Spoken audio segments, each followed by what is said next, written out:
Hello everyone, welcome back to another video.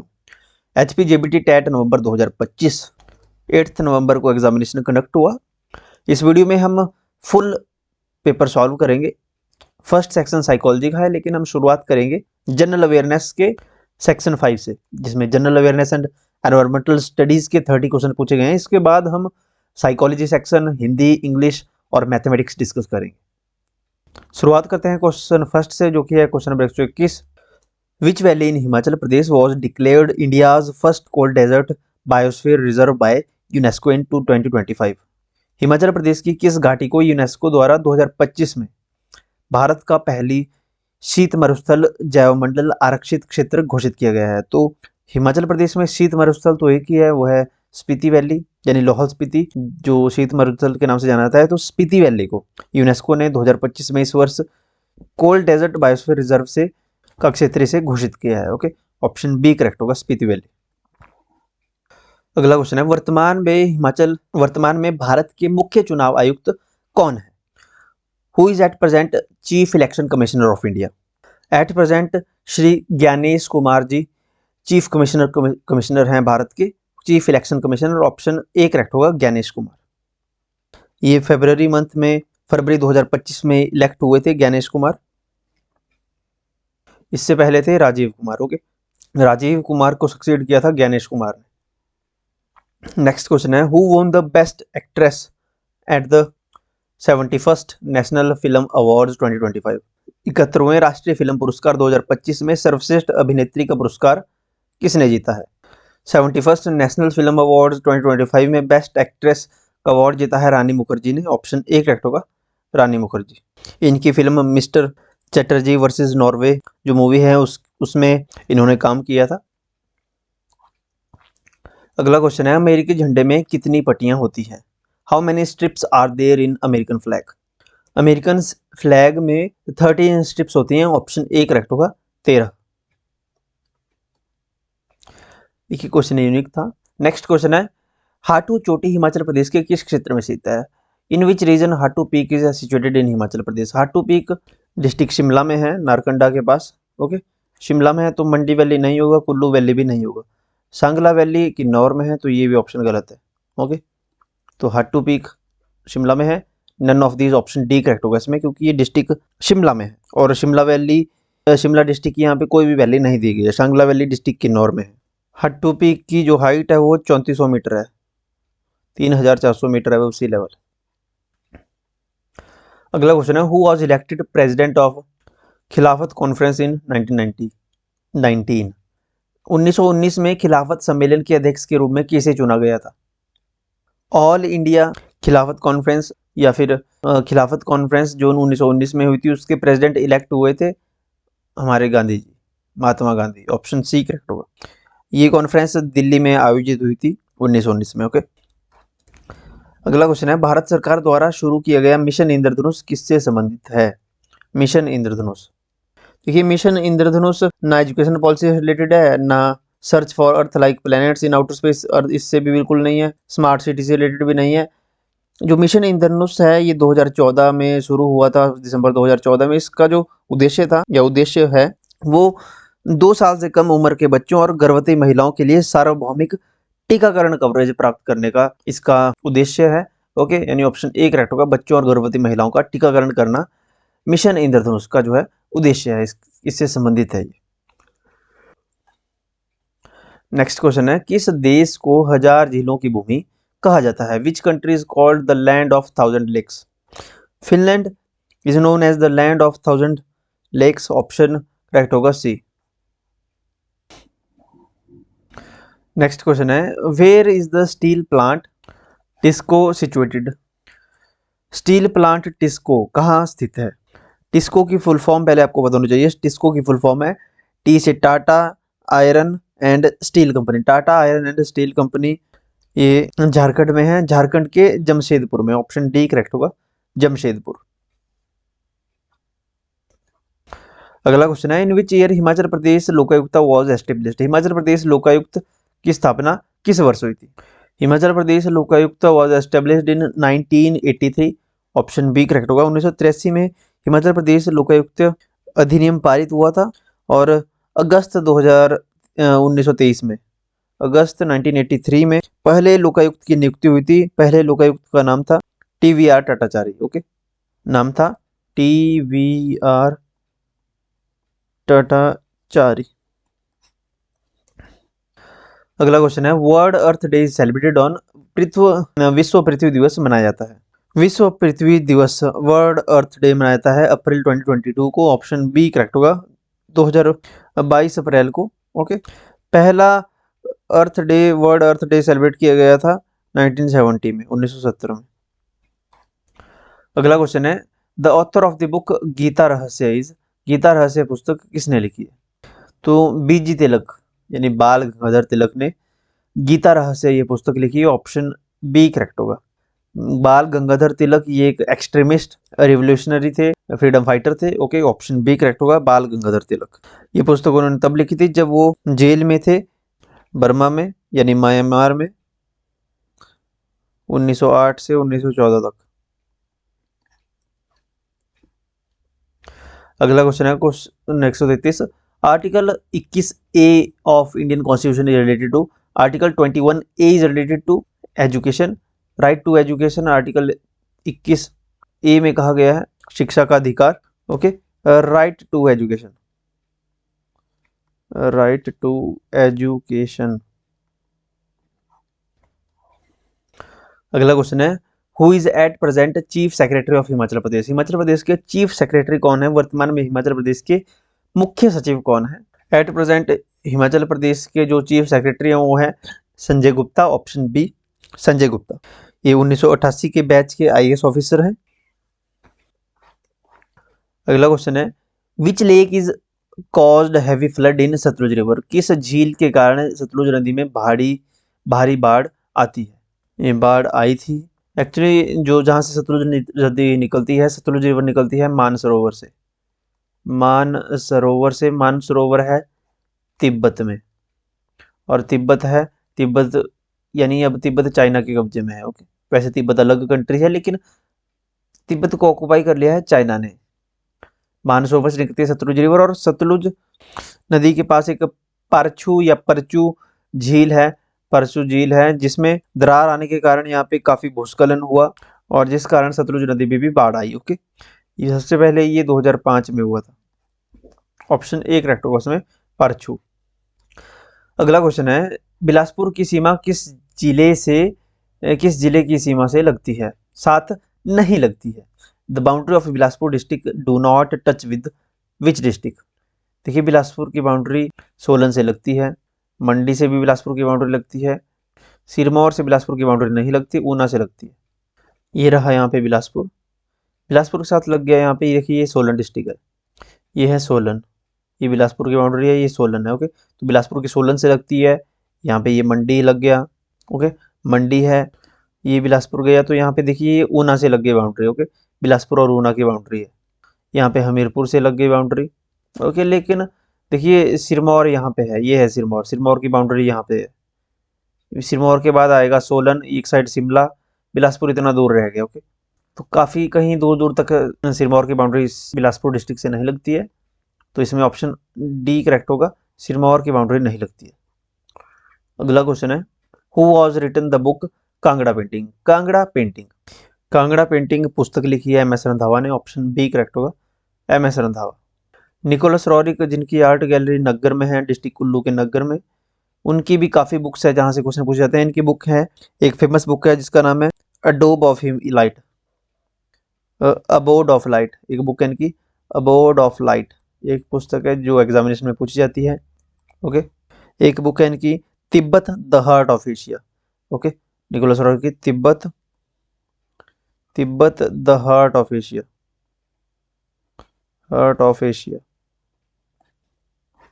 और भी काफ़ी बुक्स हैं इनकी, लेकिन ये इंपॉर्टेंट है। अगला क्वेश्चन है, 17th BRICS summit 2025 was held in which city, 17वां ब्रिक्स शिखर सम्मेलन 2025 किस शहर में आयोजित हुआ? 17th ब्रिक्स समिट हुआ रियो डी जेनेरियो में, ये कहाँ है? ये ब्राज़ील में है। ओके, ये जुलाई मंथ में हुआ था 2025 में, इसी साल। ब्रिक्स जो है ये इंटर गवर्नमेंटल ऑर्गेनाइजेशन है जिसमें 10 कंट्रीज है, कौन कौन सी है? Brazil, Russia, China, India, south Africa, Egypt, Indonesia, Iran, Ethiopia, Egypt. Okay, ये कंट्रीज है, 10 कंट्रीज इसमें टोटल है ब्रिक्स में। वैसे मेनली इसकी फुल फॉर्म बी से ब्राज़ील, आर से रशिया, आई से इंडिया, सी से चाइना और एस से साउथ अफ्रीका। 5 ये मेन कंट्रीज है और 5 इसमें और ऐड हुई हैं। अगला क्वेश्चन है, हरा मफलर किससे संबंधित है? हरा muffler is related to noise pollution. हरा मफलर एक टेक्निक है to reduce noise pollution. Okay, to reduce noise pollution, ध्वनि प्रदूषण को कम करने का एक तरीका है हरा मफलर। नेक्स्ट क्वेश्चन है, whose unit is the light year? Light year किसका यूनिट है, किसका मात्रक है? प्रकाश वर्ष। Light year is a unit of distance, दूरी का यूनिट है लाइट ईयर। नेक्स्ट क्वेश्चन है, how many zila parishad are there in Himachal Pradesh? Himachal Pradesh में कितने जिला परिषद हैं? हिमाचल प्रदेश में 12 जिला परिषद हैं। ऑप्शन डी करेक्ट होगा, 12 जिला परिषद है। हर जिले में एक जिला परिषद है। ओके, अगला क्वेश्चन है, विश्व का दूसरा सबसे ऊंचा पर्वत कौन सा है? Which is the second highest mountain in the world? देखिए, फर्स्ट नंबर पे तो माउंट एवरेस्ट है, सेकंड नंबर पे है केटू। ओके, केटू की हाइट है, केटू मीन्स काराकोरम रेंज। ओके, केटू का मतलब है Karakoram range. Okay, Karakoram range जो है इसकी हाइट है 8611 मीटर अबव सी लेवल। इसे माउंट गॉडविन भी कहा जाता है। ओके, इसका दूसरा नाम माउंट गॉडविन। सेकंड नंबर पे केटू है, फर्स्ट पे माउंट एवरेस्ट है, थर्ड पे कंचनजंगा है। अगला क्वेश्चन है, सत्रिया किस राज्य का शास्त्रीय नृत्य है? Sattriya is the classical dance of which state? Sattriya classical dance है असम का। ऑप्शन ए करेक्ट होगा, Assam. Question number 144, which estimates the national income in India? कौन भारत में राष्ट्रीय आय का अनुमान लगाता है? सेंट्रल स्टैटिस्टिकल ऑर्गेनाइजेशन, केंद्रीय सांख्यिकीय संगठन भारत में राष्ट्रीय आय का अनुमान लगाता है। ऑप्शन होगा करेक्ट ए। अगला क्वेश्चन है, which is the longest canal in India? Bharat की सबसे लंबी नहर कौन सी है? तो भारत की सबसे लंबी नहर है Indira Gandhi canal. Option B correct होगा। ये अप्रोक्सीमेट 650 किलोमीटर के आसपास इसकी लेंथ है, 650 kilometre approx. Okay, next question है, in which year was Rabindranath Tagore given the Nobel prize? Rabindranath Tagore को किस वर्ष नोबेल पुरस्कार दिया गया? रविंद्रनाथ टैगोर को सन 1913 में 1913 में नोबेल प्राइज से सम्मानित किया गया। Option B A D correct होगा। इनको लिटरेचर में नोबेल प्राइज मिला था। किसके लिए? गीतांजलि के लिए। Okay, Gitanjali. Rabindranath Tagore first non European थे जिनको नोबेल प्राइज मिला था और फर्स्ट एशियन भी थे। ओके, इसके बाद 1915 में इन्हें नाइटहुड की उपाधि दी गई थी। ओके, जो कि इन्होंने वापस भी कर दी थी बाद में। अगला क्वेश्चन है, question number 147, Kalinga award is given for which field? Kalinga पुरस्कार किस क्षेत्र में दी जाता है? कलिंग अवार्ड दिया जाता है साइंस में। ऑप्शन ए करेक्ट होगा, साइंस। नेक्स्ट क्वेश्चन है, Bhaichung Bhutia is related to which sport? Bhaichung Bhutia football के फेमस इंडियन प्लेयर हैं। ऑप्शन बी डी करेक्ट होगा। अब इन्होंने रिटायरमेंट ले ली है। ओके, ये भारत को फुटबॉल में रिप्रेजेंट करते थे। ओके, ऑप्शन डी करेक्ट होगा, फुटबॉल। नेक्स्ट क्वेश्चन है, हिमाचल प्रदेश सरकार द्वारा 1 अक्टूबर 2025 को वरिष्ठ नागरिकों के लिए कौन सी योजना शुरू की गई थी? 1 अक्टूबर 2025 को हिमाचल के जो मुख्यमंत्री है सुखविंदर सिंह सुक्खू, उन्होंने रोगी मित्र योजना शुरू की है, जिसमें ऐसा होगा कि जो वरिष्ठ नागरिक हैं उनको उनकी हेल्थ चेकअप को जो है बढ़ावा दी जाएगा। उनकी जो स्वास्थ्य जांच है उसको बढ़ावा दिए जाने की घोषणा की है अभी। ओके, ताकि उनकी स्वास्थ्य की जांच समय समय पे की जाए। ओके, रोगी मित्र योजना, ऑप्शन बी करेक्ट होगा। लास्ट क्वेश्चन है, who was the first chairman of planning commission? Planning commission के पहले चेयरमैन कौन थे? देखिए, जवाहरलाल नेहरू पहले चेयरपर्सन थे प्लानिंग कमीशन के। ऑप्शन ए करेक्ट होगा, planning commission. First planning commission establish हुआ था 1950 में। ओके, फर्स्ट प्लानिंग कमीशन कब एस्टेब्लिश हुआ था? 1950 में। प्लानिंग कमीशन को रिप्लेस किया 2015 में नीति आयोग ने। ओके, प्लानिंग कमीशन की जगह नीति आयोग ने जगह ले ली है। ओके, नीति आयोग के चेयरपर्सन भी प्रेसिडेंट ऑफ इंडिया होते हैं। ओके, प्रेसिडेंट ऑफ इंडिया यानी नरेंद्र मोदी चेयरपर्सन है नीति आयोग के, जो पहले प्लानिंग कमीशन हुआ करता था। कि तो ये तो 30 questions general awareness and environmental science से। नेक्स्ट है साइकोलॉजी सेक्शन, जो कि सेक्शन फर्स्ट है। इसके भी 30 क्वेश्चंस हम डिस्कस करेंगे, इसके बाद हिंदी और इंग्लिश। तो फर्स्ट क्वेश्चन है, बुद्धि का त्रिचापीय सिद्धांत दिया गया था किसके द्वारा? The triarchic theory of intelligence was given by Robert Sternberg. Option D correct होगा, स्टर्नबर्ग के द्वारा ट्राइआर्किक थ्योरी ऑफ इंटेलिजेंस दी गई थी। ऑप्शन डी करेक्ट होगा। नेक्स्ट क्वेश्चन है, out of the following who said that intelligence is not a single entity rather distant types of intelligence exists? निम्न में से किसने कहा था कि बुद्धि एक तत्व नहीं है बल्कि कई भिन्न भिन्न प्रकार की बुद्धियों का अस्तित्व होता है? यानी कि यहाँ पे बात हो रही है थ्योरी ऑफ मल्टीपल इंटेलिजेंस।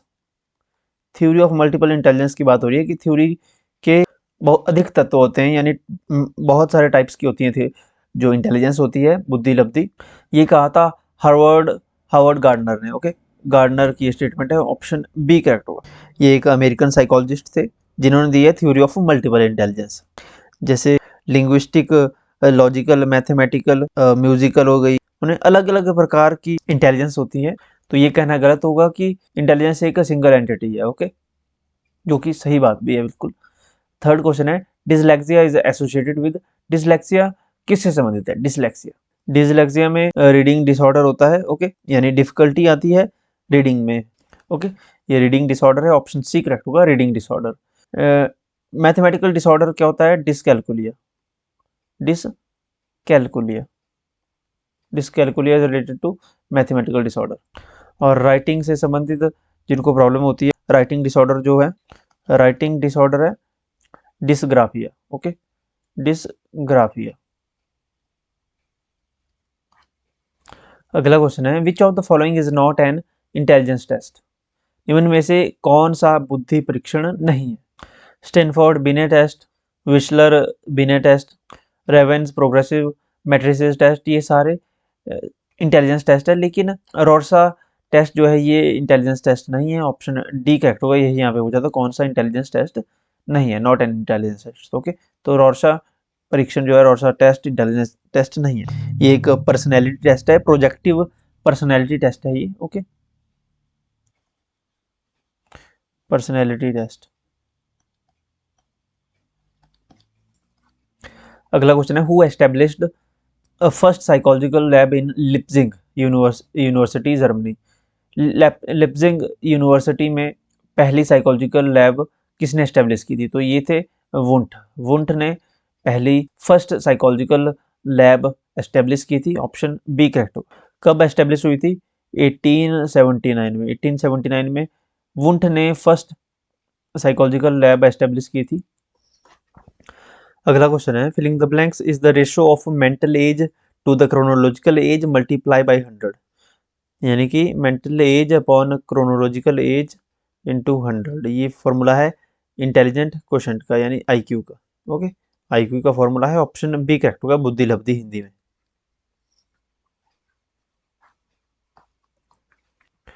अगला क्वेश्चन है, according to Freud the basic human motivation is. Freud के अनुसार मूल मानव प्रेरणा है आक्रामकता और कामुकता। यहाँ पे लिंग यहाँ पे दिया है, ट्रांसलेशन में गलत हो गया है। अग्रेशन और सेक्स जो है ये बेसिक ह्यूमन मोटिवेशन है, ऑप्शन डी करेक्ट होगा, A and B. Okay, both A and B. अगला क्वेश्चन है, प्रकृति पोषण विवाद में प्रकृति से क्या अभिप्राय है? What is meant by nature in nature nurture controversy? Nature in nature nurture controversy is biological givens और द हेरिडिटी इंफॉर्मेशन। जो बायोलॉजिकल फैक्टर्स के साथ हम बॉर्न हुए हैं वो यहाँ पे नेचर को दर्शा रहा है। ओके, तो ऑप्शन बी करेक्ट होगा यहाँ पे, जैविकीय विशिष्टताएं या वंशानुक्रम सूचनाएं। Okay, option B. Question number 9 है, stage during which psychological energy is directed towards the developing peer group social relation is वह अवस्था जिसमें काम ऊर्जा साथी समूह के साथ सामाजिक संबंध विकसित करने में निर्देशित होती है।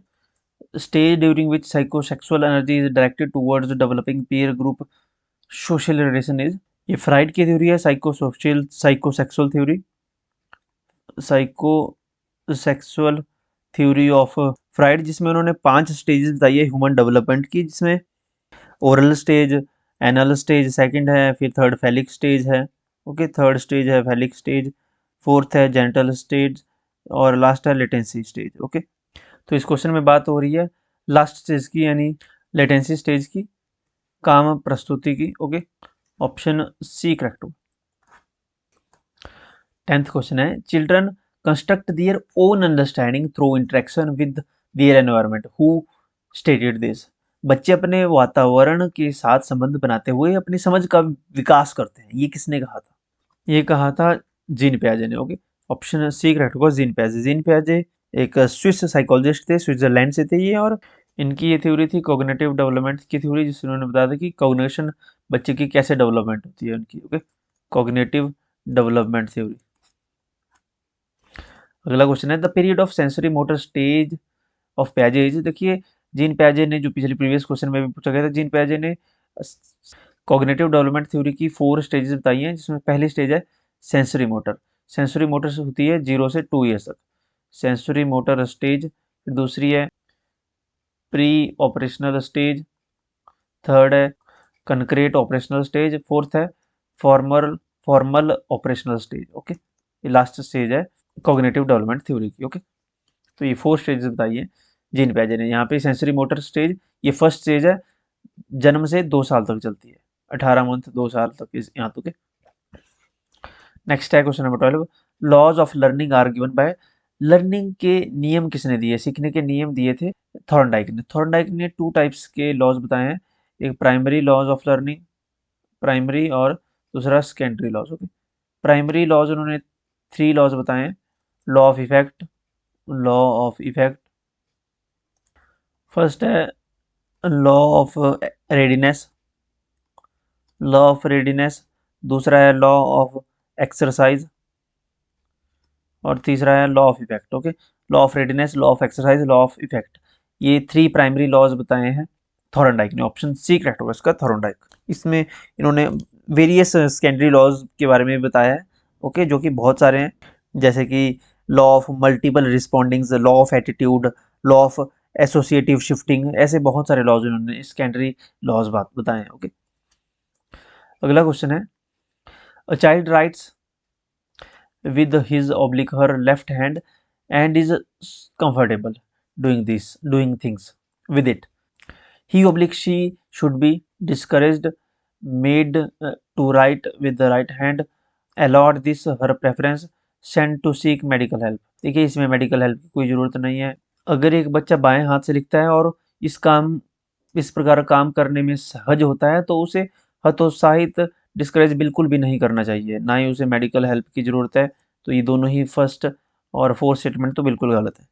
उसकी प्रेफरेंस को अलाउ करना चाहिए, उसकी प्राथमिकता चुनने की अनुमति उसको दे दी जानी चाहिए। अगर वो लेफ्ट हैंड से लिखता है तो उसको लेफ्ट हैंड से लिखने देना चाहिए। Okay, allow his her preference. Okay, option यहाँ पे करेक्ट होगा सी। उसको दाएं हाथ से लिखना सिखाना चाहिए, ये कंपलसरी नहीं है। अगर वो दूसरे हाथ से भी अच्छा लिखता है तो उसकी प्रेफरेंस को एक्सेप्टेंस देनी चाहिए, उसको लिखने के लिए कोई बाध्यता नहीं करनी चाहिए। ओके, तो उसको अलाउ करना चाहिए, ऑप्शन सी इसमें करेक्ट हो जाएगा। और हमारे पास अगला क्वेश्चन है both the chronological as and the mental as of a child is 10 years, he may be classified into which category. अगर फॉर्मूला है, जो आईक्यू का फॉर्मूला है, mental age upon chronological as into 100, तो मेंटल एज हमारे पास 100 दी गई है, sorry 10 दी गई है, मेंटल एज 10 दी गई है, क्रोनोलॉजिकल एज भी 10 दी गई है। ओके, यहाँ पे बोला है both chronological age mental as, दोनों 10-10 है, और इंटू 100, तो 0 से 0 cancel out, 10 10 100।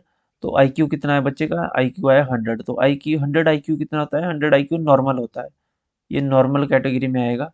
Okay, normal intelligence में आएगा, ऑप्शन बी करेक्ट होगा नॉर्मल। क्योंकि अगर आप देखें तो 90 to 100, चाहे आई क्यू 90 है चाहे 100 है या इसके बीच में है, ये नॉर्मल इंटेलिजेंस का ही साइन है। ऑप्शन बी करेक्ट होगा, सामान्य बुद्धि। नेक्स्ट है, सृजनात्मकता की पहचान का प्रमुख लक्षण क्या है? Filling the blanks is the primary identifying feature of creativity.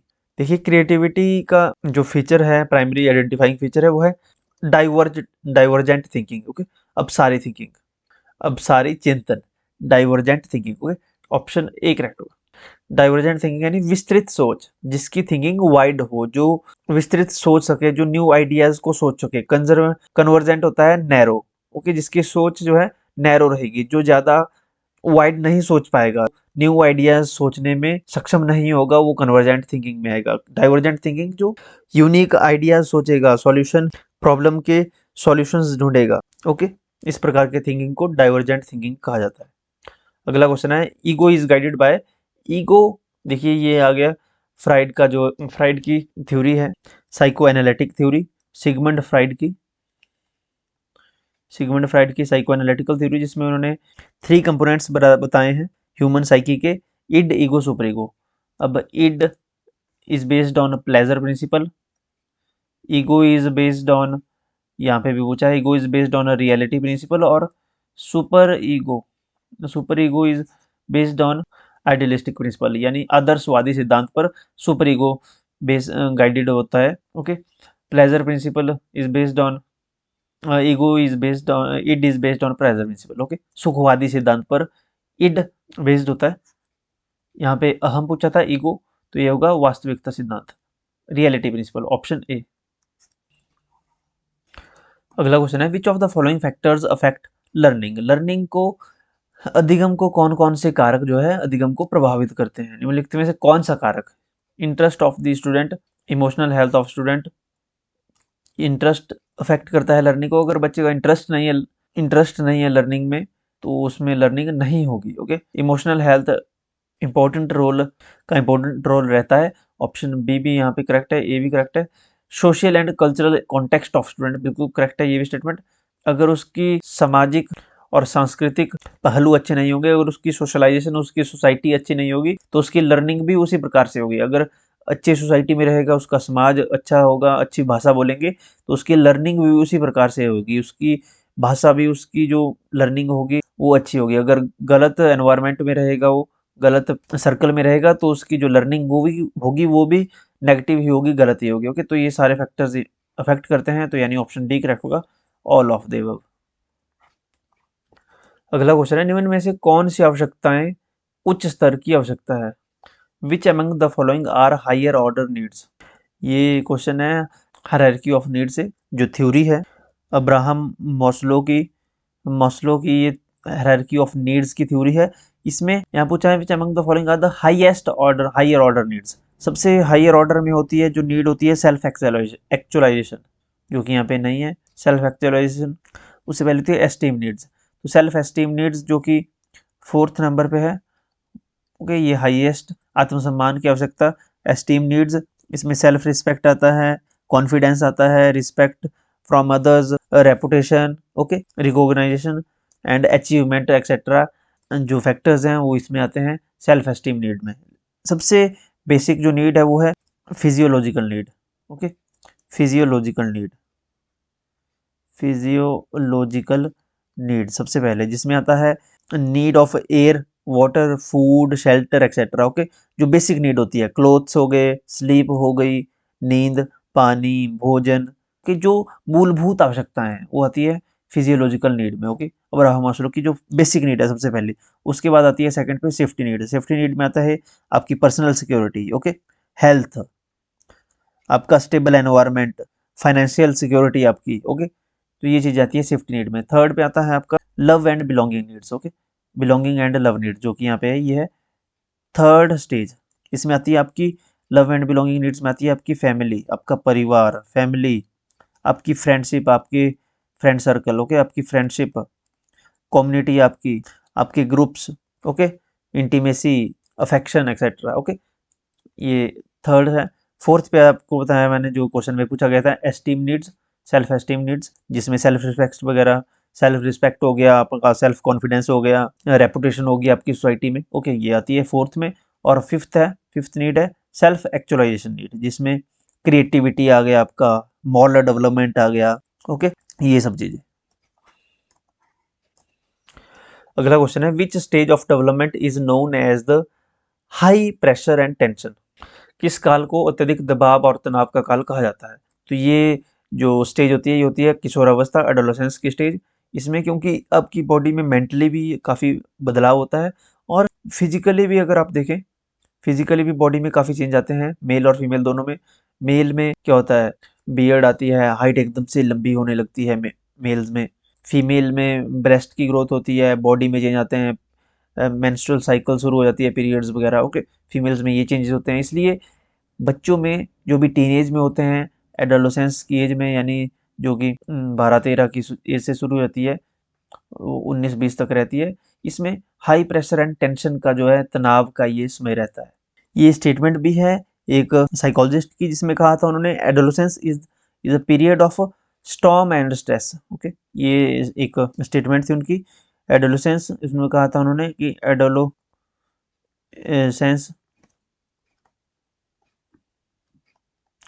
Adolescence is a stage of या period of stage of storm and stress. ये स्टेटमेंट है स्टेनले हॉल की। किसकी स्टेटमेंट है ये? स्टेनले हॉल की ये स्टेटमेंट है, adolescence is a stage of stress and storm. ये एग्जामिनेशन में क्वेश्चन भी पूछा जाता है कि ये स्टेटमेंट किसकी है, तो आपको बताना है कि ये स्टेनले हॉल की स्टेटमेंट है। और कब हाई प्रेशर और टेंशन रहती है? एडोलेसेंस में।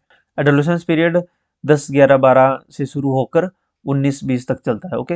यानी यहाँ पर 10 ईयर या फिर 11-12 यहाँ से शुरू होता है और ये 19 ये 20 साल तक रहता है बच्चे की एज की, ओके। नेक्स्ट क्वेश्चन है, which of the following is not a component of cognition? निम्न में से कौन सा संज्ञानात्मक तत्व नहीं है? Feeling, thoughts, attention, perception. देखिए, फीलिंग्स, भावना, feelings is not the component of cognition. Thoughts, attention and perception are the components of cognition. Option A correct होगा, भावना।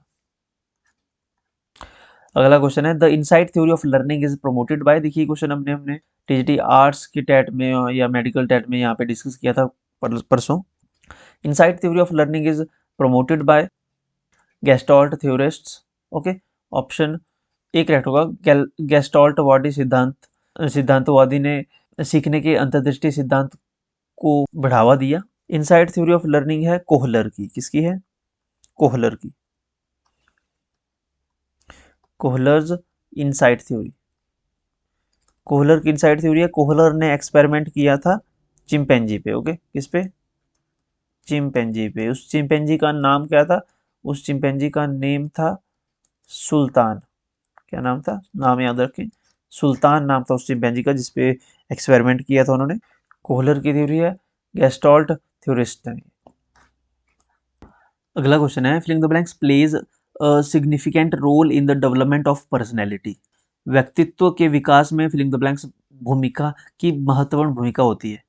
पर्सनैलिटी डेवलपमेंट में interaction of heredity and environment, एक जो वंशानुक्रम होता है जो हमें अपने पेरेंट्स से मिलती है, हेरिडिटी, और एनवायरनमेंट, जिस जिस वातावरण में हम रहते हैं उसका इम्पोर्टेंट रोल रहता है हमारी पर्सनैलिटी के डेवलपमेंट है। हमारा व्यक्तित्व कैसा होगा, हमारी पर्सनैलिटी कैसी होगी, वो हमारे माता पिता से जो हमें जीन्स मिले हैं, जो हमारे डीएनए हैं, वहाँ से जो हमारे अंदर आया है, और जिस सराउंडिंग में हम रहते हैं, हम कैसे समाज में रहते हैं, उससे हमारी पर्सनैलिटी निर्धारित होती है, ओके। ऑप्शन ए करेक्ट होगा।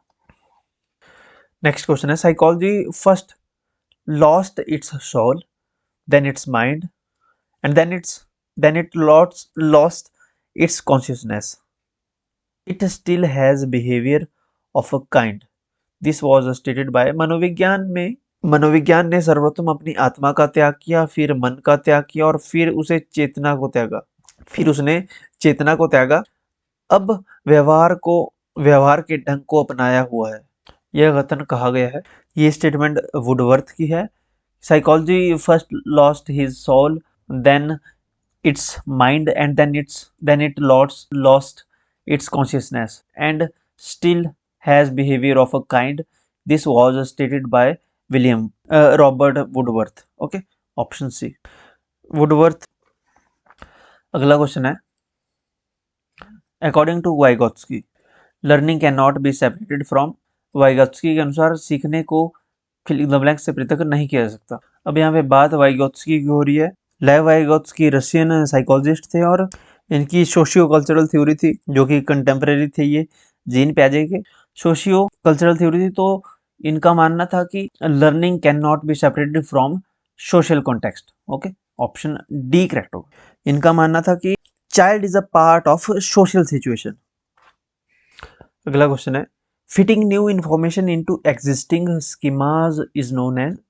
मौजूदा स्कीमा में नई जानकारी जोड़ने को क्या कहा जाता है? ये क्वेश्चन है कॉग्निटिव डेवलपमेंट थ्योरी से, जो कि जीन पियाजे की है, जिसमें उन्होंने बताया था accommodation, assimilation, equilibrium. Assimilation, accommodation और इक्विलिब्रियम ये वेज हैं through which children integrate new experiences. अब the process of taking in new information into our previous existing schemas, इसे कहा जाता है assimilation. Okay, option C correct होगा, एसिमिलेशन। अगला क्वेश्चन है question number 26। TAT TAT is a projective technique used for measuring। TAT परीक्षण एक प्रक्षेपी तकनीक है जिसका उपयोग फिंगर ब्लैंक्स के मापन के लिए किया जाता है। थीमेटिक एप्रिसेप्शन टेस्ट ये एक प्रोजेक्टिव टेक्निक है यूज्ड फॉर मेजरिंग पर्सनैलिटी यानी व्यक्तित्व को मेजर करने के लिए इस टेस्ट का यूज किया जाता है। ऑप्शन ए करेक्ट होगा। अगला क्वेश्चन है, a concept learn by a student in science class is used by her in social science class। This type of learning is known as positive transfer of learning। देखिए, एक चीज बच्चे ने, किसी लड़की ने साइंस की क्लास में सीखी, उसने उसको सोशल साइंस की क्लास में यूज किया। ये लर्निंग कैसे हुई? एक तो ट्रांसफर हुई लर्निंग यहाँ पे, और कैसे ट्रांसफर हुई? ये पॉजिटिव ट्रांसफर हुई। ओके, ऑप्शन ए करेक्ट होगा, क्योंकि वो चीज उसने यूज की अपनी सोशल साइंस की क्लास में। अगला क्वेश्चन है, individual differences are found in. Individual differences व्यक्तित्व भिन्नताएं पाई जाती हैं किसमें? इंटेलिजेंस में, एटीट्यूड में, पर्सनैलिटी में। देखिए, इंटेलिजेंस में भी इंडिविजुअल डिफरेंस होते हैं, एटीट्यूड भी में भी इंडिविजुअल डिफरेंस होते हैं, और पर्सनैलिटी भी डिफरेंस देखा जाता है पर्सनैलिटी में इंडिविजुअल्स की। ऑप्शन यहाँ पे तीनों ही करेक्ट हैं, तो इसमें ऑप्शन डी करेक्ट होगा, ऑल ऑफ दी अबव। अगला क्वेश्चन है, when a test measures what it is supposed to measure then that quality of a test is called। जब कोई परीक्षण वह मापन करता हो जिसके मापन के लिए उसे बनाया गया है, तब परीक्षण के इस गुण को कहा जाता है। when test measures what it is supposed to measure then that quality of a test is called validity। Option A correct होगा, वैधता यानी वैलिडिटी। लास्ट क्वेश्चन है, a teacher observed that Aarti in her class playing melodious self composed music in her keyboard. He thought that Aarti seemed to be high in fill the blanks intelligence. कौन सी intelligence में वो ज़्यादा उच्च स्तर रहेगा उसका? ये होगी म्यूजिकल इंटेलिजेंस। ओके, अब ये हार्वर्ड गार्डनर की यहाँ पे मल्टीपल इंटेलिजेंस थ्योरी यूज हुई है। ओके, तो वो उसकी म्यूजिकल इंटेलिजेंस जो है वो काफ़ी उच्च स्तर की है। ओके, यानी Aarti seems to be high in musical intelligence, उसकी म्यूजिकल इंटेलिजेंस काफ़ी हाई है। उसकी म्यूजिकल इंटेलिजेंस हाई है, जरूरी नहीं है वो मैथमेटिक्स में बहुत इंटेलिजेंट हो सकता है वो मैथमेटिक्स में वीक हो या किसी और विषय में वीक हो, लेकिन वो म्यूजिक में काफ़ी इंटेलिजेंट है। तो इसका मतलब है कि म्यूजिक यानी इंटेलिजेंस के काफ़ी एस्पेक्ट होते हैं, जो कि यहाँ पे हार्वर्ड गार्डनर ने बताया था कि थ्योरी जो है कि इंटेलिजेंस मल्टीपल टाइप की होती है। तो ऑप्शन सी इसमें करेक्ट होगा, म्यूजिकल। इसके बाद करेंगे हम हिंदी और इंग्लिश पोर्शन और मैथमेटिक्स। ओके, सेक्शन 2 इंग्लिश के भी यहाँ पे 30 क्वेश्चंस पूछे गए थे। सेक्शन 2 इंग्लिश का फर्स्ट क्वेश्चन है क्वेश्चन नंबर 31। यहाँ पे दिया गया है, choose the correct form of indirect speech. Indirect speech की यहाँ पे करेक्ट फॉर्म लिखनी है। Please shut the door, he said. He requested to shut the door, option B correct होगा, he requested to shut the door. The teacher said don't make a noise, इसका होगा the teacher forbade the student to make a noise, option B. Question number 33, he said to his son I was there। इसका होगा I was there का होगा he told his son that he had been there, option C. Next question है question number 34 to 36। Choose the correct form of passive voice. Do you know me, do you know me का होगा am I known to you, am I known to you, option C. Next है honey tests sweet, शहद का स्वाद मीठा होता है। तो ये प्रेजेंट इंडेफिनिट में है, इसका हो जाएगा प्रेजेंट कंटिन्यूस में पैसिव वॉइस। तो यहाँ पे ईएस लगा है तो इसका हो जाएगा sweet is, sorry, honey is a sweet to taste, option C, honey is sweet to taste. देखिए बाय रूल इसका पैसिव वॉइस में चेंज नहीं होगा क्योंकि यहाँ पे टेस्ट्स दिया गया है ना, ये लिंक्ड है वर्ब से। ओके, तो यहाँ पे एक तो इसका ये भी करेक्ट ही है, थोड़ा सा देखें अगर, Honey is a sweet when tested. Okay, option ए भी करेक्ट हो सकता है। देखिए अब इस क्वेश्चन को चेक करना पड़ेगा। Honey is sweet when tasted.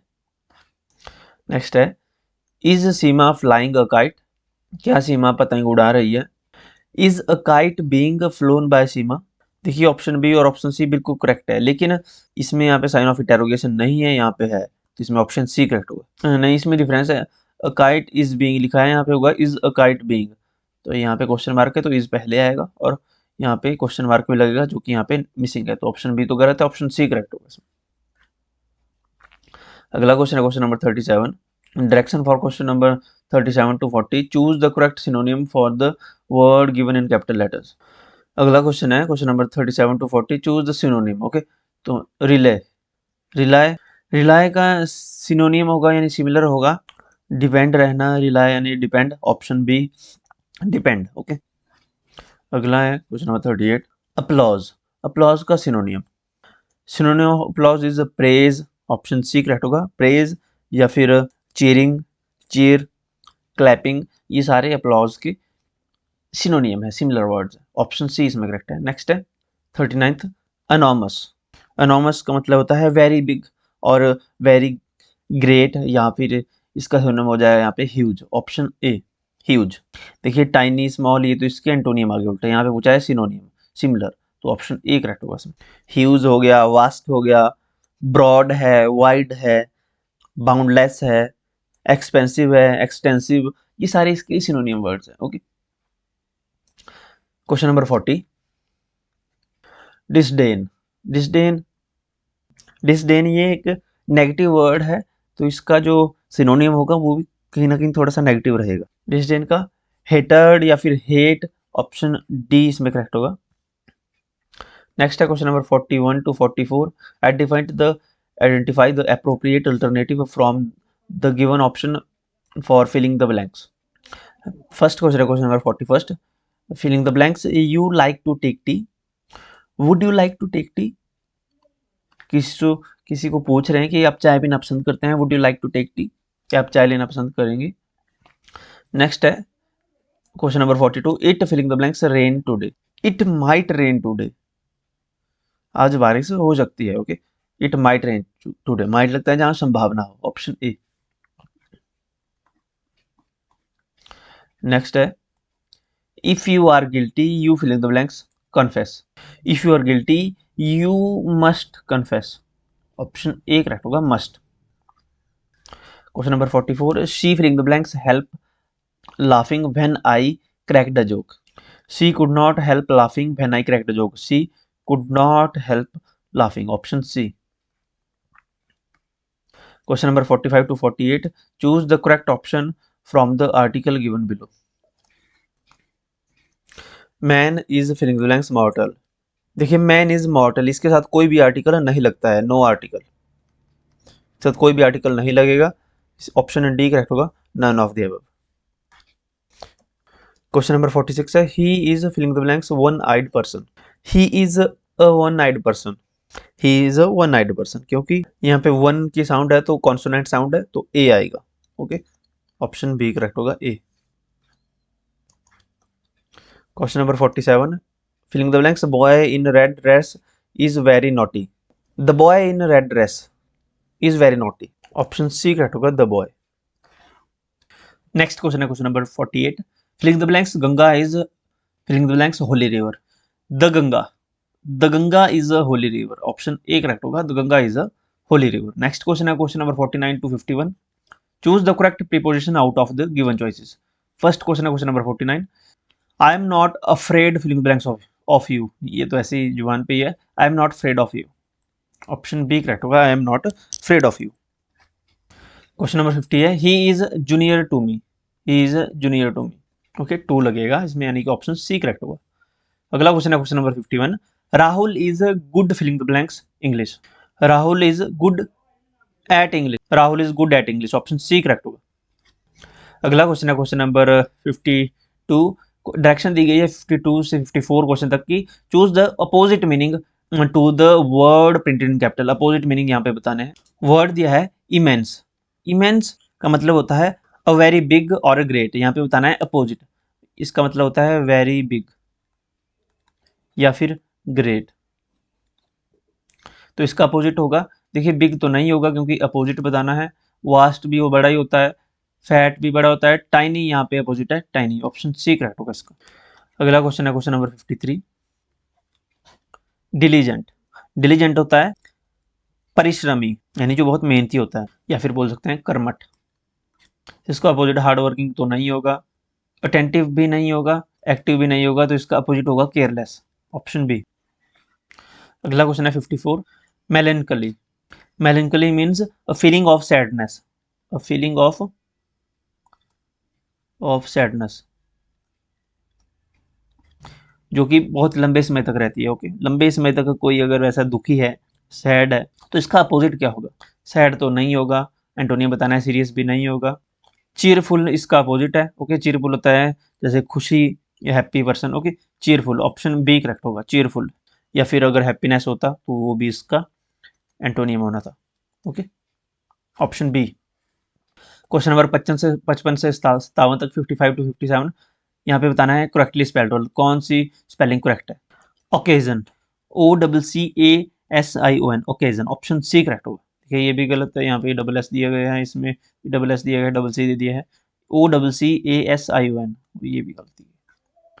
Next question है क्वेश्चन नंबर 56, एटिकेट, एटिकेट की करेक्ट स्पेलिंग होगी A T I Q U E double T E, A T I Q U E double T E, यानी कि option A T I E T I Q U E double T E, option A. Harassment 57, H A R A double S M E N T, H A R A double S M E N T, harassment, option C, harass, H A R A double S M E N T, option C correct होगा। Next है question number 58 to 60, filling the blanks with the correct conjunctions given below.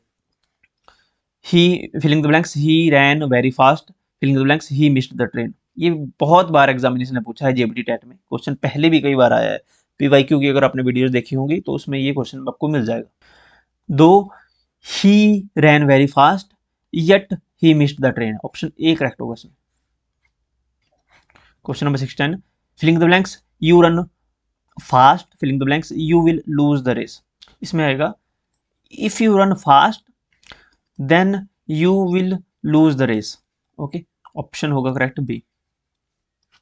Last question English का, work hard filling the blanks you should fail, work hard unless you should fail, okay, unless, option C correct होगा। Okay, तो ये 30 question English के थे, इसके बाद है हमारे पास हिंदी पोर्शन, हिंदी के 30 क्वेश्चन और मैथ्स के 30 क्वेश्चन इसके बाद हम डिस्कस करने जा रहे हैं। सेक्शन 3 हिंदी, क्वेश्चन नंबर 61 है, सरोज स्मृति की किस कवि की रचना है, सरोज स्मृति किस कवि की रचना है। सरोज स्मृति सूर्यकांत त्रिपाठी निराला की रचना है, ऑप्शन डी करेक्ट होगा।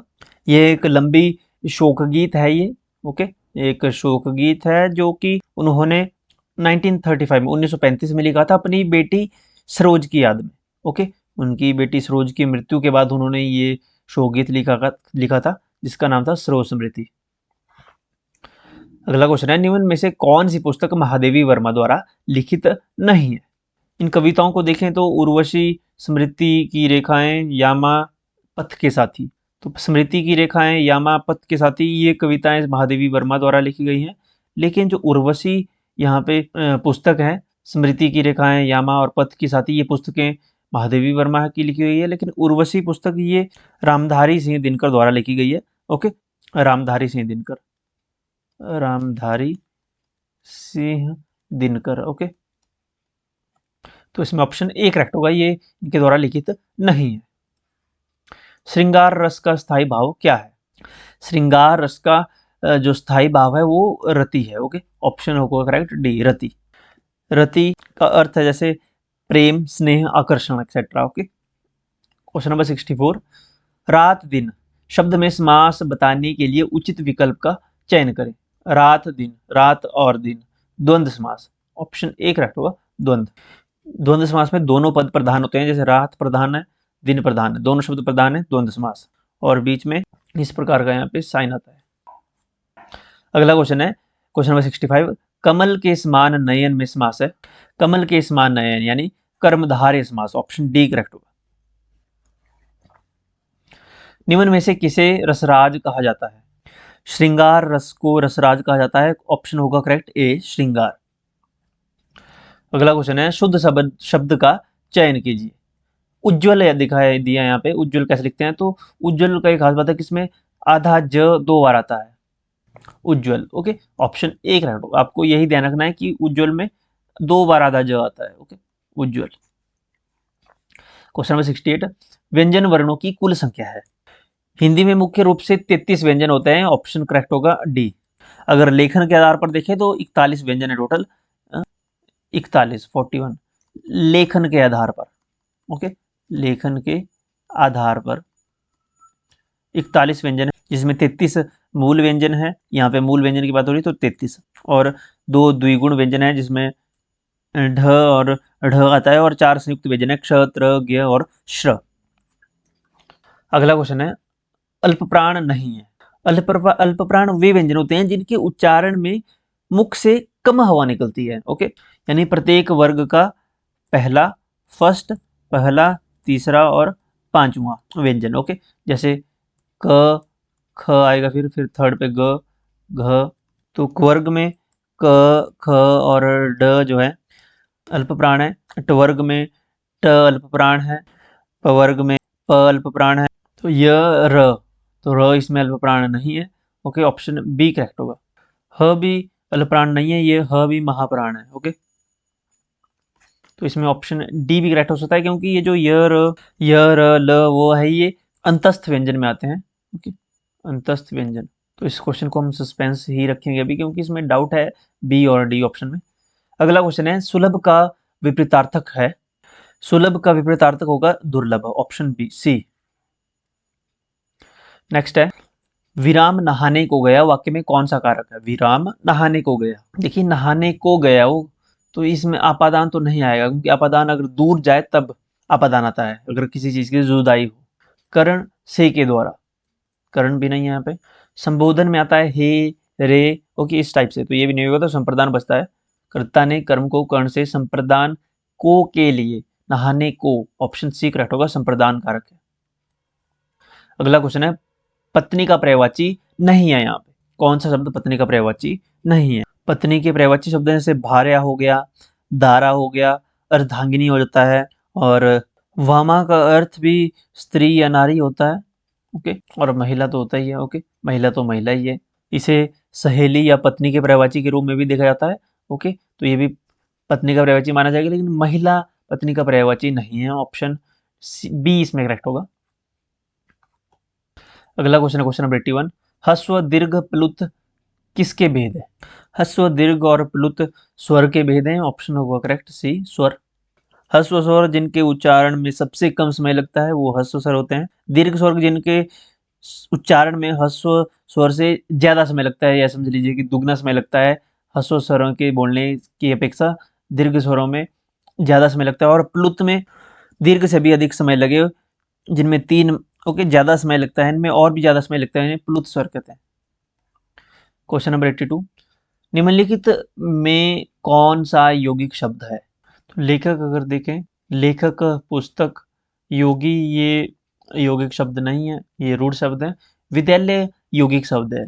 अगर विद्यालय का विग्रह करें तो विद्या और आल्य दो शब्द बनेंगे जिन दोनों का अपना अपना एक मतलब है। ओके, तो विद्यालय ये एक यौगिक शब्द है। ओके, देखिए लेखक को अगर लेखक का विग्रह करें तो लेख और क रह जाएगा, जिसका कोई अपना अलग मतलब नहीं निकलेगा। ओके, तो ऑप्शन सी करेक्ट होगा यहाँ पे, यौगिक यहाँ पे है विद्यालय। अगला क्वेश्चन है क्वेश्चन नंबर 83। अग्नि का पर्यायवाची शब्द है। अग्नि का पर्यायवाची आग, अनल, दहन सभी पर्यायवाची हैं। ऑप्शन डी करेक्ट होगा, उपरोक्त सभी। नेक्स्ट है, अयोध्या के राजा दशरथ के 4 पुत्र थे, इसमें कौन सा पदबंध है? अयोध्या के राजा दशरथ के 4 पुत्र थे, इसमें संज्ञा पदबंध है। ऑप्शन ए करेक्ट होगा। नेक्स्ट क्वेश्चन है जो पेज हम सा पीछे स्किप हो गया था। चारु चंद्र की चंचल किरणें खेल रही हैं जलथल में, कौन सा अलंकार है? चारु चंद्र की चंचल किरणें खेल रही हैं जलथल में, ये एक अनुप्रास अलंकार है। ऑप्शन डी करेक्ट होगा, अनुप्रास अलंकार। देखिए इस पंक्ति में अगर देखें तो इसमें च वर्ण, चारु च, चंचल च, इसमें च जो है बार बार आ रहा है, अतः ये अनुप्रास अलंकार है। ओके, अगला क्वेश्चन है, वर्णों के समूह को क्या कहते हैं?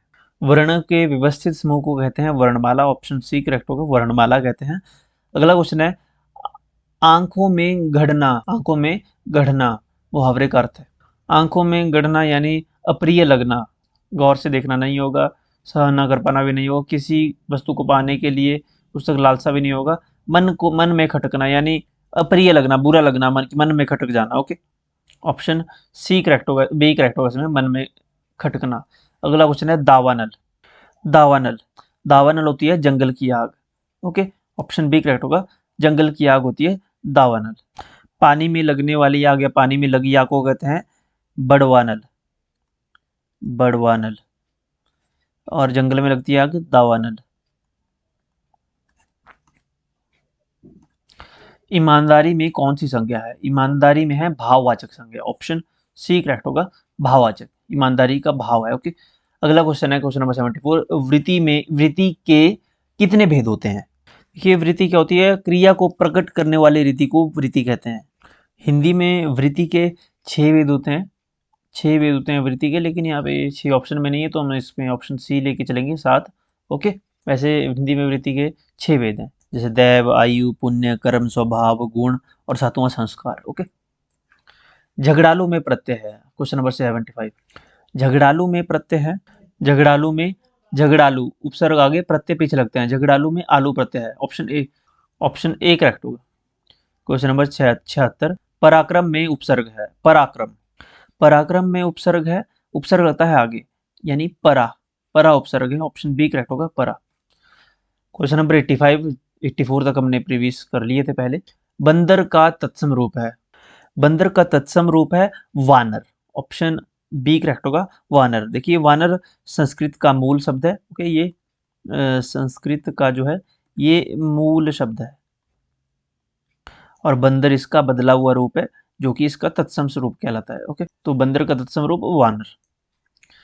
अगला क्वेश्चन है, निम्नलिखित में से रूढ़ शब्द कौन सा है? निम्नलिखित में रूढ़ शब्द, लंबोदर, विद्यालय, ये यौगिक शब्द है।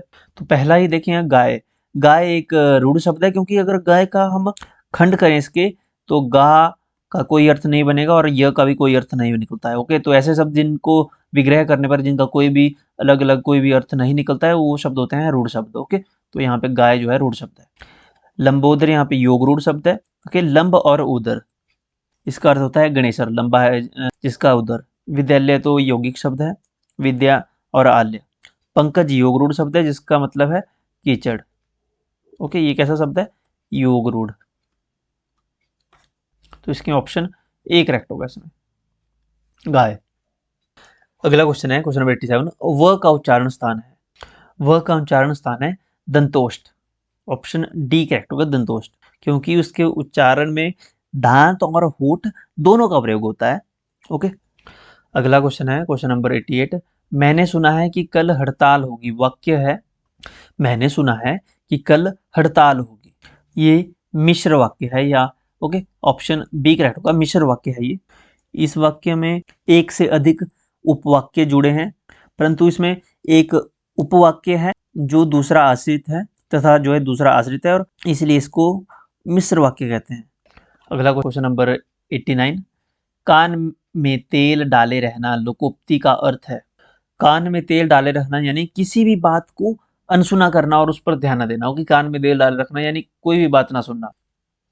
कहने से काम ना करना, कपटपूर्ण व्यवहार, ये भी नहीं होगा। व्यर्थ बैठना नहीं, कुछ सुनने को तैयार ना रहना। ओके, किसी भी बात को अनसुना करना, कुछ भी सुनने को तैयार नहीं रहना, ये होता है कान में तेल डाले रहना लोकोक्ति।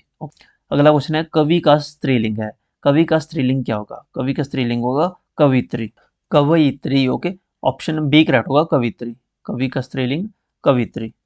ओके, तो ये 30 क्वेश्चन हिंदी के थे। अब बचता है हमारे पास मैथमेटिक्स पोर्शन। इसके बाद है मैथमेटिक्स। फोर्थ सेक्शन है मैथमेटिक्स का। मैथमेटिक्स में फर्स्ट क्वेश्चन है question number 91। Find the value of -2/3 into 3/5 plus 5/2 minus 3/5 into 1/6। तो देखिए मल्टीप्लाई हो रहा है, उनको आप कट कर सकते हैं। 3 1 जा 3, 3 1 जा 3, कट हो जाएगा। 5 मल्टीप्लाई कट नहीं होगा क्योंकि बीच में माइनस का साइन है। 3 1 जा 3, 3 2 जा 6, ये कट हो जाएगा, बीच में मल्टीप्लाई है। तो हमारे पास बचा 2 1 जा 2 माइनस 2 डिवाइड बाई 5 1 जा 5 प्लस 5 डिवाइडेड बाई 2 माइनस 1 1 जा 1, 5 2 जा 10। 5 2 और 10 कैल्शियम, 5 2 और 10 कैल्शियम लेंगे, क्या आएगा? 5 1 जा 5, 2 5 2 जा 2 से 5, कितना एल्शियम आया? 10।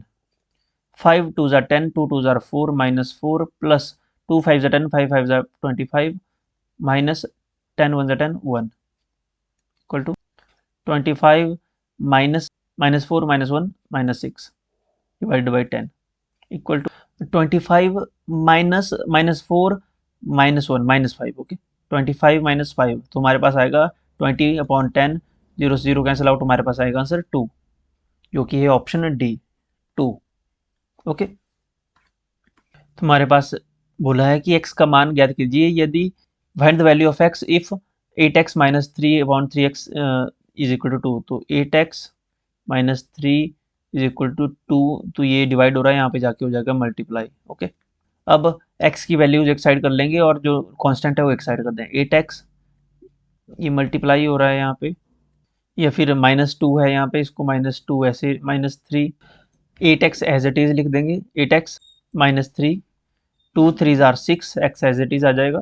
This implies 8x minus 6x is equal to 3। ये 3 हमने इस साइड को लिया है और 6x इस साइड ले आए, तो 6x हो गया माइनस का और -3 था, ये हो गया पॉजिटिव का 3। ओके, तो 6x 8x माइनस 6x हो गया हमारे पास 2x इज इक्वल टू 3।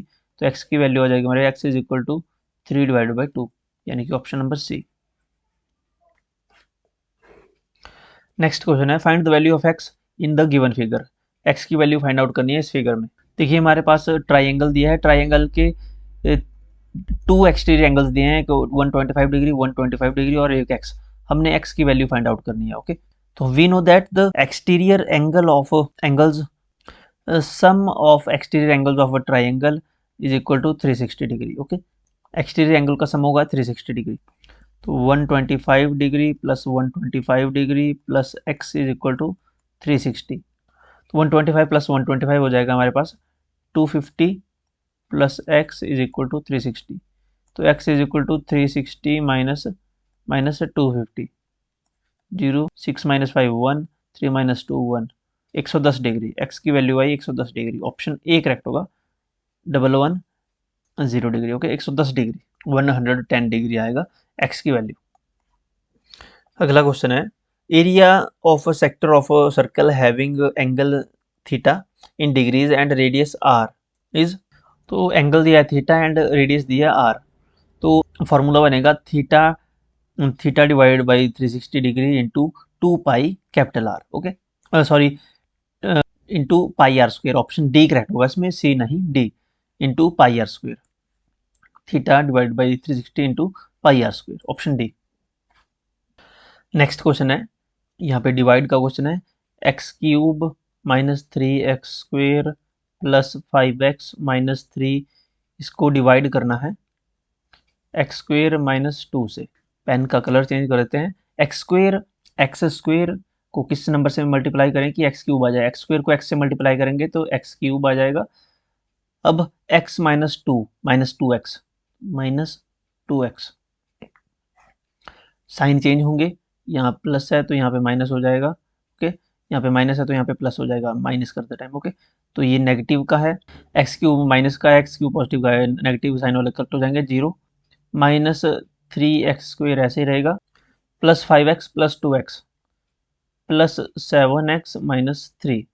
अब -3x² हमें यहाँ पे बनाना है, तो x² को अगर हम मल्टीप्लाई करें -3 से, x² -3, तो -3x² -3 2 जार -3 इंटू -2 +6 आ जाएगा। साइन चेंज होंगे, माइनस का है तो प्लस हो जाएगा, प्लस है तो माइनस हो जाएगा। देखिए अलग अलग साइन है, कैंसिल आउट हो जाएंगे, 0। हमारे पास बचा +7x -6 -3 -6 -9 +7x -9 हमारे पास आंसर है 7x -9। ऑप्शन बी करेक्ट होगा। यहाँ पे दिया है linear equation a1x + b1y + c1 = 0 and a2x + b2y + c2 = 0 has exactly one solution. कौन सा सॉल्यूशन होगा इनका? a1/a2 is not equal to b1/b2। Option A is correct.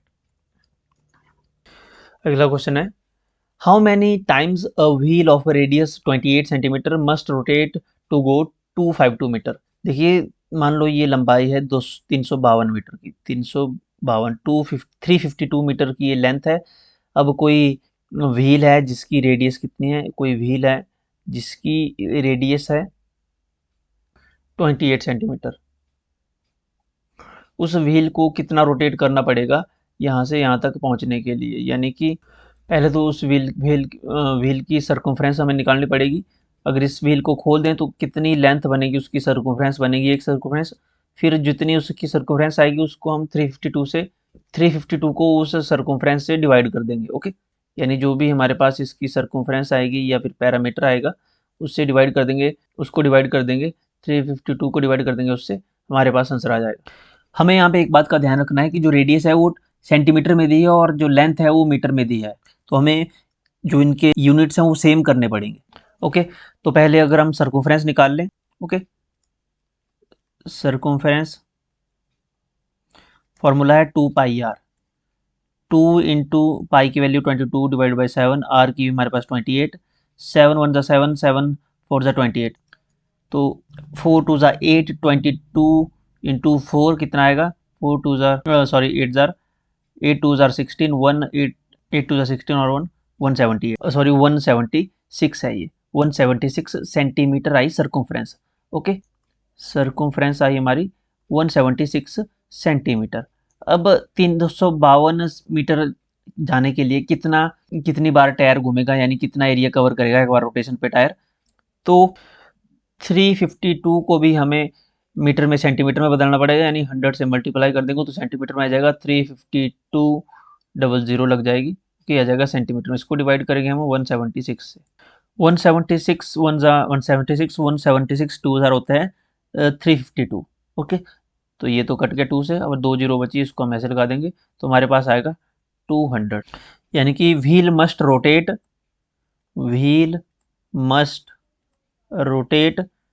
200 times, 200 bar rotate करने पड़ेगा व्हील को 352 मीटर कवर करने के लिए। ऑप्शन ए करेक्ट होगा। अगला क्वेश्चन है question number 98, which term of arithmetic progression 21 13 15 is equal to and so on is -81। कौन सा नंबर होगा एपी का -81? जैसे तीसरा नंबर 15 है, उसके बाद क्या आएगा, इसके बाद 12 आएगा, फिर 9 आएगा, इसके बाद 6 आएगा, फिर 3। तो हमें यहाँ पे nth टर्म फाइंड आउट करनी है। एपी में nth टर्म का फॉर्मूला है an is equal to a plus n minus 1d। ए हमारे पास दिया है फर्स्ट नंबर, वो की है 21, और प्लस n-1 डी है हमारा कॉमन डिफरेंस है 18 - 21 करेंगे तो -3, कॉमन डिफरेंस है -3। तो इसको सॉल्व करके 21 plus n minus 81 equal to -81 is equal to 21 minus 3n minus minus plus 3, -81 is equal to 24 minus 3n, -81 -24 is equal to -3n, -105 is equal to -3n।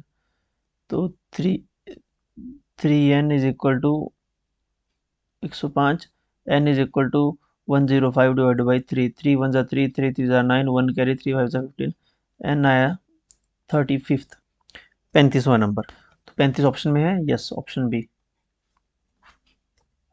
Next question यहाँ पे दिया गया है, देखिए 2⁻² होल पावर 3, तो इसको लिखेंगे 2⁻³ मल्टीप्लाई 2, 2 3 जा पावर की पावर दी जाए, अगर एक्सपोनेंट के कॉमन एक और एक्सपोनेंट है तो मल्टीप्लाई हो जाएगा, 2 3 जार 6, और नेक्स्ट है 3⁻6, और ब्रैकेट के बाहर ब्रैकेट ओपन हो गई क्योंकि अब 5⁻6।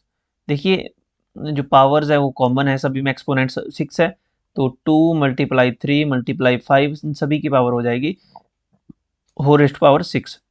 तो 2 3 जा 6, 6 5 जा 30, 30⁻6, 30⁻6 ऑप्शन बी करेक्ट होगा। अगला क्वेश्चन है, विच triangle is possible with the following sides? 6 centimetre, 3 centimetre, 6 centimetre और 7 सेंटीमीटर, ऑप्शन बी इसमें करेक्ट होगा। ये पॉसिबल है यहाँ पे ट्राइंगल, क्योंकि यहाँ पर देखें 3 + 6 देखें तो 7 होता है, 6 + 3 करेंगे तो 9 होगा जो कि 7 से बड़ा है, 3 + 7 करेंगे तो 10 है, वो भी 6 से बड़ा है, एंड 6 + 7 वो भी 3 से बड़ा है। तो उसमें ये भी ट्रू है, ये भी ट्रू है, ये भी ट्रू है, इसमें तीनों ही ट्रू आ रहे हैं, तो ऑप्शन बी करेक्ट होगा, ये ट्राइंगल बन सकता है। अगला क्वेश्चन है, question number 101, 2 tan² 45 degree plus cos² 30 degree plus sin² 60 degree.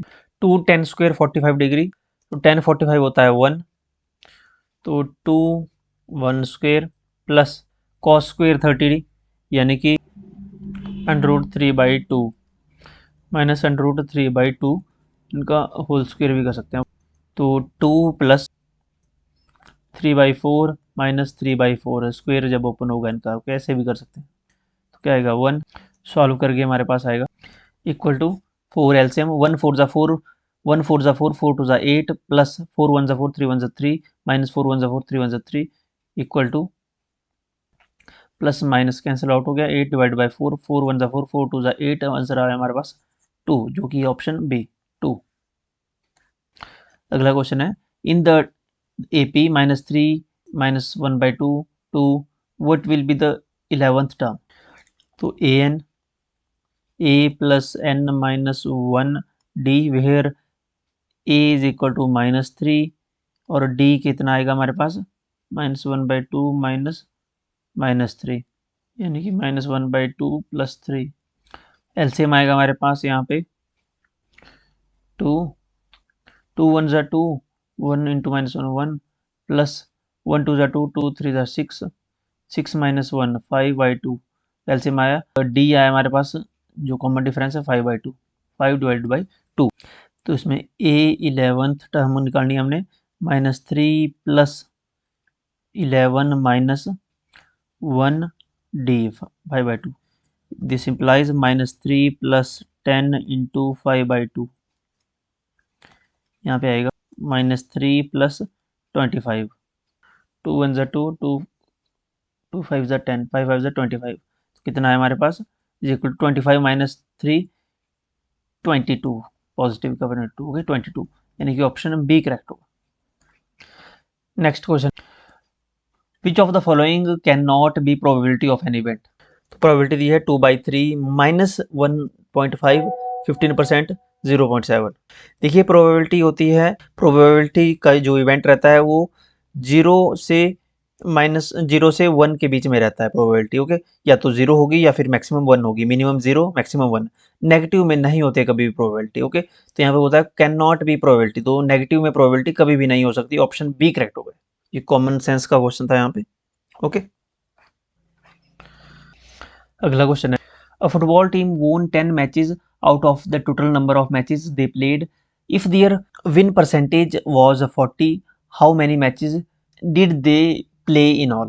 एक फुटबॉल टीम ने कुल जितने मैचेस खेले उनमें से 10 में जीत हासिल की, यदि उनकी जीत की प्रतिशतता 40 थी, तो उस टीम ने कुल कितने मैच खेले? देखिए फुटबॉल टीम ने मैच जीते हैं 10, तो जो उनकी परसेंटेज है टोटल मैचेस की वो है 40%। तो इसका मतलब है टोटल मैचेस का 40% जीता है, तो 40% ऑफ एक्स मैचेज, यानी टोटल मैचेज है उनके x, 40% of x is equal to 10 matches.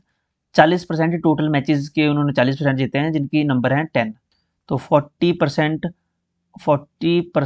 Of x is equal to 10, तो 40x is equal to what upon 100 is equal to 10 लिखेंगे, equal to 40x is equal to 10 multiply 100, तो इसको लिखेंगे हम x is equal to 10 multiply 100 divided by 40, zero से zero cancel out, 4 1 ज़ा 4, तो zero से जीरो कैंसिल आउट, 10 10 ज़ा 100, 100 डिवाइडेड बाई 4, 4 1 ज़ा 4, 4 25 ज़ा 100, तो x आया 25। यानी टोटल मैचेस खेले हैं उन्होंने 25 मैच टोटल खेले हैं इन्होंने, जिसमें से 10 जीते हैं और 15 हारे, तभी उनकी जो परसेंटेज जो है 40% है विनिंग परसेंटेज। तो टोटल मैचेस है 25। ओके, टोटल मैचेस प्लेड,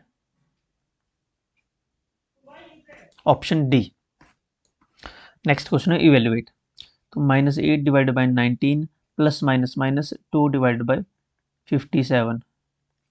तो 19 और 57 का एलसीएम आप ले लेंगे सिंपली, 19 1 ज़ा 19, 19 3 ज़ा 57, 3 से 3, 19 3 ज़ा 57, तो इसका एलसीएम आया 57, 19 3 ज़ा 57, 3 8 ज़ा -24, माइनस 57 1 ज़ा 57, 2 1 ज़ा 2, तो -24 -2 -26 डिवाइडेड बाई 57, यानी कि ऑप्शन होगा करेक्ट बी।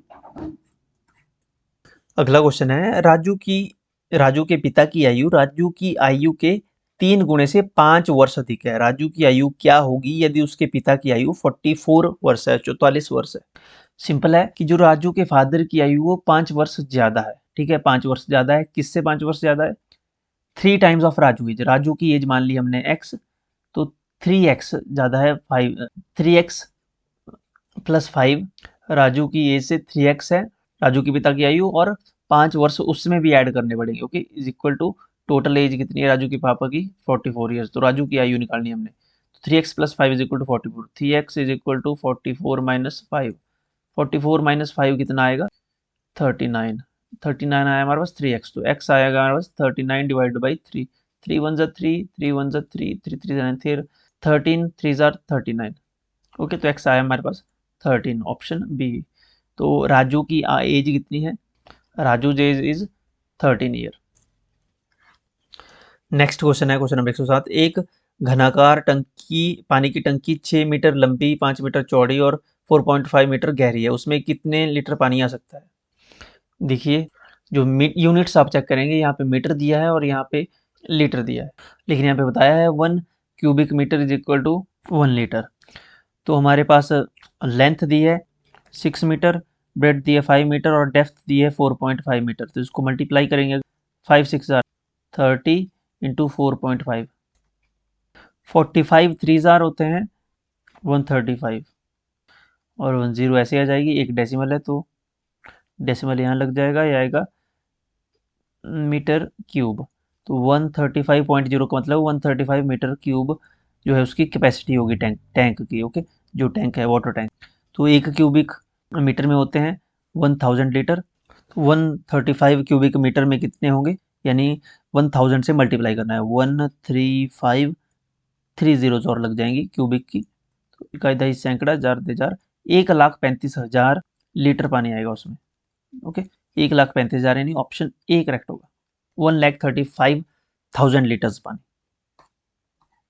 एक पासे को एक बार फेंका जाता है, एक अभाज्य संख्या को प्राप्त करने की प्रायिकता क्या होगी? A dice is thrown once, what is the probability of getting a prime number? देखिए प्राइम नंबर डाइस की प्रोबेबिलिटी क्या होती है? 1 2 3 4 5 6, ये प्रोबेबिलिटी होती है एक डाइस की। ओके, एक बार फेंकने पर। तो उसमें प्राइम नंबर कौन से हैं? तो प्राइम नंबर्स है इसमें, प्राइम नंबर्स की अगर बात करें तो 2 है, 3 है और 5 है जो प्राइम नंबर्स हैं। ओके, तो कितने प्राइम नंबर्स है? टोटल 3 प्राइम नंबर्स है, और टोटल जो इसमें आउटकम आ सकते हैं वो 6 हैं, और प्राइम नंबर्स 3 हैं। ओके, तो 3 1 3, 3 2 6, जो प्रोबेबिलिटी होगी प्राइम नंबर की होगी 1/2, यानी कि ऑप्शन ए। अगला क्वेश्चन है, what is the smallest number by which 68,600 must be multiplied to get a perfect cube. तो यहाँ पे परफेक्ट क्यूब के लिए तो हमें यहाँ पे इसके हमें यहाँ पे फैक्टर्स निकालने पड़ेंगे। तो इसके फैक्टर्स निकाल लेंगे तो 0 है तो 2 से, 2 3 ज़ा 6, 2 4 ज़ा 8, 2 3 ज़ा 6, 0 0, 2 1 ज़ा 2, 2 7 ज़ा 14, 2 1 ज़ा 2, 2 5 ज़ा 10, 0, 2 से, 2 6 ज़ा 2 8 ज़ा 16, 1, 2 5 ज़ा 10, 1, 2 7 ज़ा 14, 1, 2 5 ज़ा 10, 5 से 5, 5 1 ज़ा 5, 3 कैरी, 5 7 ज़ा 7, 35, 5 1 ज़ा 5, 2 कैरी, 5 5 ज़ा 25, 5 5 3 ज़ा 15, 2 कैरी, 5 4 ज़ा 20, 1 कैरी, 5 3 ज़ा 15। ओके, तो यहाँ पे अगर देखें आप तो एक 2 का पेयर यहाँ पे एक क्यूब का ये बन गया और यहाँ पे 5 की कमी है। ओके, तो अगर 5 से मल्टीप्लाई करेंगे तो ये परफेक्ट क्यूब बन जाएगा, ये स्मॉलेस्ट नंबर है। ओके, तो यहाँ पे ऑप्शन में है 5। तो परफेक्ट क्यूब बनाने के लिए यहाँ पे 5 से मल्टीप्लाई करना पड़ेगा, यहाँ पे पेयर भी तभी बनेंगे। ओके, ऑप्शन डी करेक्ट होगा। जब इसको 5 से मल्टीप्लाई करेंगे तो यहाँ पे जो फैक्टर बनेंगे तो उसको 5 से यहाँ से डिवाइड भी हो जाएगा, ये ऑप्शन डी। ये 8th स्टैंडर्ड के क्वेश्चन है एनसीईआरटी के मैथमेटिक्स के। अगला क्वेश्चन है क्वेश्चन 110। 110 बोल दिया, 110 या 110 वर्ग की भुजा की लंबाई ज्ञात कीजिए जिसका क्षेत्रफल 441 मीटर स्क्वायर है। what is the length of the side of a square whose area is 441 metre square. यानी एरिया यहाँ पे निकालना है स्क्वायर का, यानी जितनी उसकी लेंथ होगी उतनी ब्रेड्थ होगी, यानी ए इंटू ए स्क्वायर हमारे पास दिया है 441।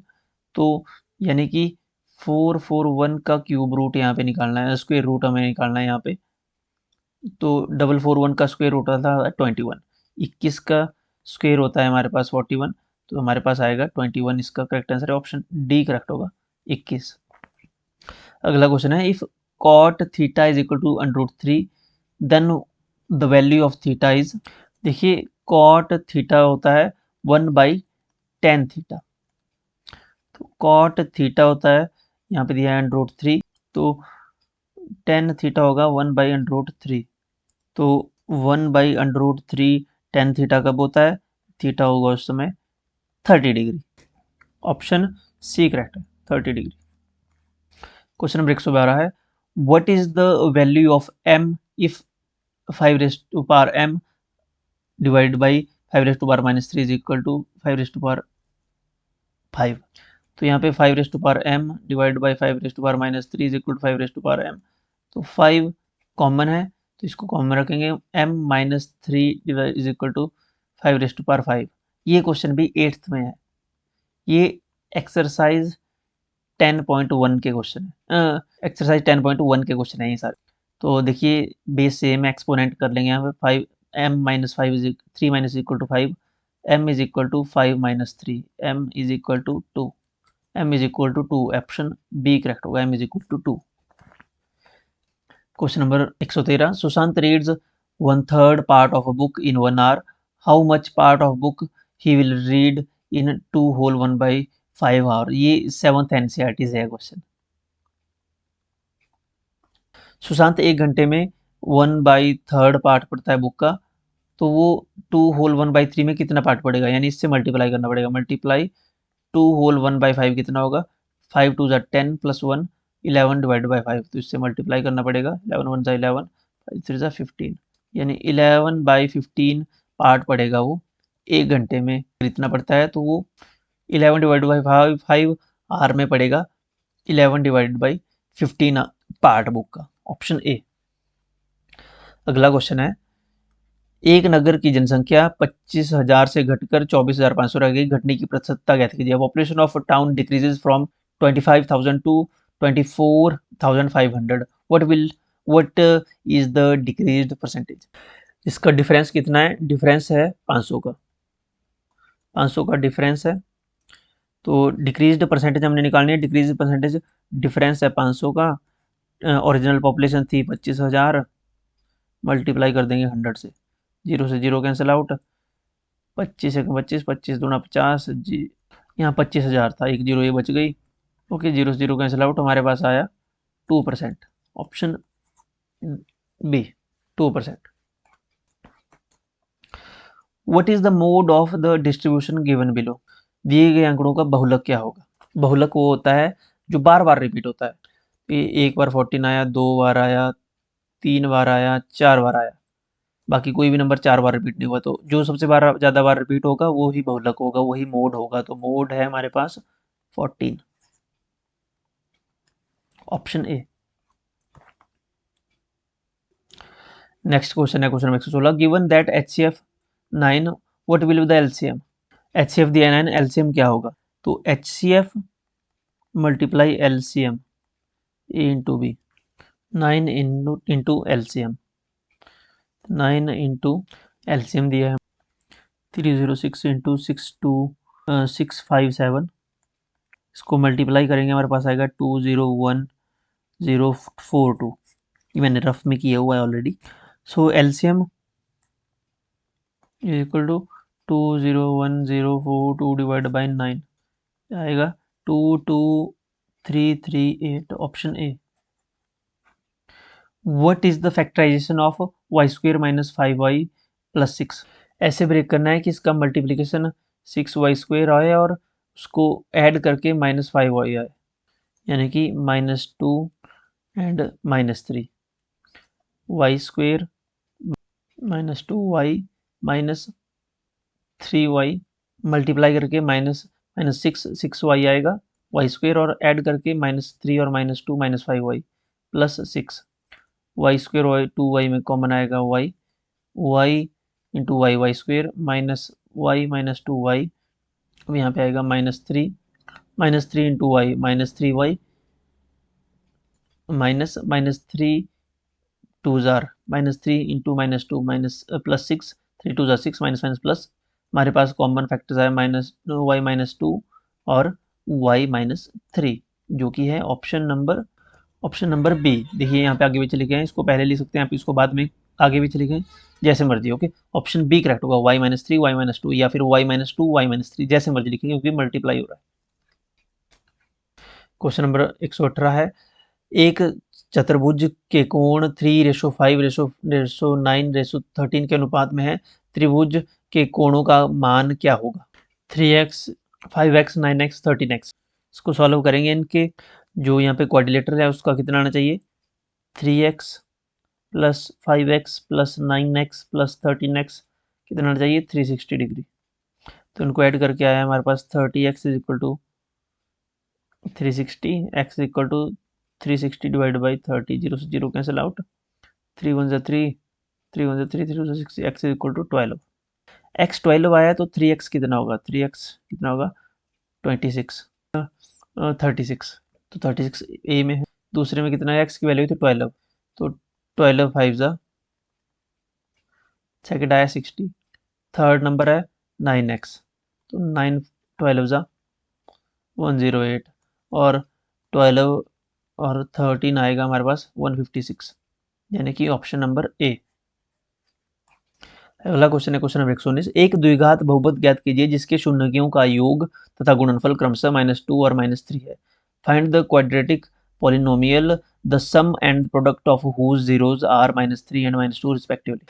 the sum and the product of zeros are -2 and -2, the sum दिया है -3 एंड प्रोडक्ट दिया है -2, सम ऑफ जीरोज -3। देखिए सम ऑफ जीरोज कैसे निकालते हैं, -b/a एंड प्रोडक्ट निकालते हैं c/a, ये फॉर्मूला है। ओके, सम का है -b/a और प्रोडक्ट का है c/a, तो इसका जो आंसर आएगा वो होगा ऑप्शन बी, x² + 3x + 2, सम होगा -b/a, ये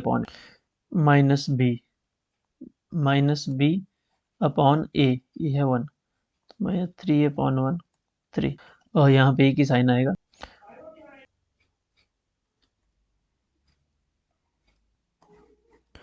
एंड लास्ट क्वेश्चन है इसका, मैथमेटिक्स का और पूरे पेपर का लास्ट क्वेश्चन है, एक वृत्ताकार खेत को 24 रुपए प्रति मीटर की दर से बाड़ लगाने का व्यय 5280 रुपए है। इस खेत की 50 पैसे प्रति वर्ग मीटर दर से जुताई का व्यय क्या होगा। ये जो यहाँ पे बताया कि 24 रुपये प्रति मीटर की दर से बाड़ लगाने का व्यय 5,280 रुपये है, यहाँ से निकलेगा इसका सर्कुम्फ्रेंस। ओके, सर्कुम्फ्रेंस निकल जाएगा। जब सर्कुम्फ्रेंस से निकालनी है इसकी, से निकालना है इसका एरिया, एरिया निकल जाएगा। तो पर एरिया पे पैसे खर्च होता है, तो जितना एरिया होगा तो उतने उससे कैलकुलेट करके पता लगाना है कि कितने रुपए खर्च होंगे। ओके, इसमें प्लफिंग की कॉस्ट कितनी आएगी। ओके, जुताई का खर्चा टोटल खर्च हुआ है जो बाड़ लगाने का, जो भी इसमें फेंसिंग हुई है, टोटल खर्चा हुआ है 5,280 रुपये। ओके, हर मीटर पे लगते हैं 24 रुपये। तो अगर 24 से डिवाइड कर देंगे तो इसकी सर्कमफ्रेंस आ जाएगी कि कितना खर्च हुआ है। 24 वन 24, 24 टू ज़ा 48, बचे कैरी 4, यहाँ 48 है। 24 टू ज़ा 48, 0 से 0 कट, हमारे पास है 220। 220 मीटर आई इसकी सर्कमफ्रेंस, 220 मीटर्स आई सर्कमफ्रेंस यानी परिधि। ओके, परिधि सर्कमफ्रेंस 220 मीटर यानी इसका परिमाप। अब निकालना है इसकी क्षेत्रफल। क्षेत्रफल के लिए हमें निकालना पड़ेगा इसका रेडियस। तो 2 पाई आर फार्मूला होता है, हम निकालना है आर, तो इसकी 220 divide by 2 pi, 220 divide by 2 into 22 divide by 7, 220 multiply 7, ये जो अपॉन के अपॉन है ये ऊपर चला जाएगा, और 22 टू ज़ा 44, 22 वन ज़ा 22, 22 टेन ज़ा 220, 22 टू ज़ा 44, 2 वन ज़ा 2, 2 फाइव ज़ा 10, 7 फाइव ज़ा 35, 35 क्या है हमारे पास आर रेडियस। अब निकालना है एरिया, पाई आर स्क्वेयर। पाई की वैल्यू 22 डिवाइड बाई 7, आर हमारे पास 30, 35 इंटू 35, 7 वन ज़ा 7, 7 फाइव ज़ा 35, तो हमारे पास आया 22 मल्टीप्लाई 5 मल्टीप्लाई 35, इसको मल्टीप्लाई करेंगे कितना है, मल्टीप्लाई करके आएगा 3,850। तो यह आया इसका एरिया 3,850। तो 3,850 जो एरिया है इसमें पर वर्ग मीटर पे, पर स्क्वायर किलोमीटर में 50 पैसे का खर्च होता है। तो मल्टीप्लाई करेंगे 0.50 से। ओके, तो मल्टीप्लाई करके आएगा हमारे पास 192500, 2 नंबर के बाद डेसिमल लगेगा, हमारे पास आएगा 1925 रुपीज़। ओके, ऑप्शन में है 1925, option D. Okay, option D correct होगा। Okay, so that's it. I hope आपके सभी सेक्शंस के सभी क्वेश्चंस क्लियर हुए होंगे। जून 2026 का टेट भी सेम इसी प्रकार का रहेगा आपका, और दिसंबर 2026 का भी। पीडीएफ आपको क्वेश्चन पेपर की मिल जाएगी टेलीग्राम पे। अगर आपका कोई डाउट है, कोई क्वेश्चन है, तो आप इंस्टाग्राम पे हमें मैसेज करके हमसे पूछ सकते हो अपने डाउट्स। ओके, व्हाट्सएप चैनल पे आप हमें फॉलो कर सकते हो। अगर आप टेलीग्राम यूज़ नहीं कर सकते हो तो व्हाट्सएप भी फॉलो कर सकते हो आप हमें। इन सभी के लिंक आपको वीडियो की डिस्क्रिप्शन में और पहली कमेंट में मिल जाएंगे, तो फॉलो कर लीजिएगा, अभी फॉलो कर लीजिएगा। और हाँ, अगर आपने ये वीडियो यहाँ तक देख लिया ना, तो आप सब्सक्राइब करके जाएँ, सब्सक्राइब जरूर कर लें। और अपने दोस्तों के साथ आप वीडियो को शेयर कर सकते हो। कमेंट में अपना फीडबैक जरूर लिखिएगा, आपको वीडियो कैसी लगी। और लंबी वीडियो जो कि है ऑलमोस्ट 1.5 घंटे से ज़्यादा टाइम हो चुका है हमें कंटिन्यू बोलते हुए, तो एक लाइक ज़रूर कीजिएगा। Okay, all the best for your examination. मिलते हैं नेक्स्ट वीडियो में। Thank you so much.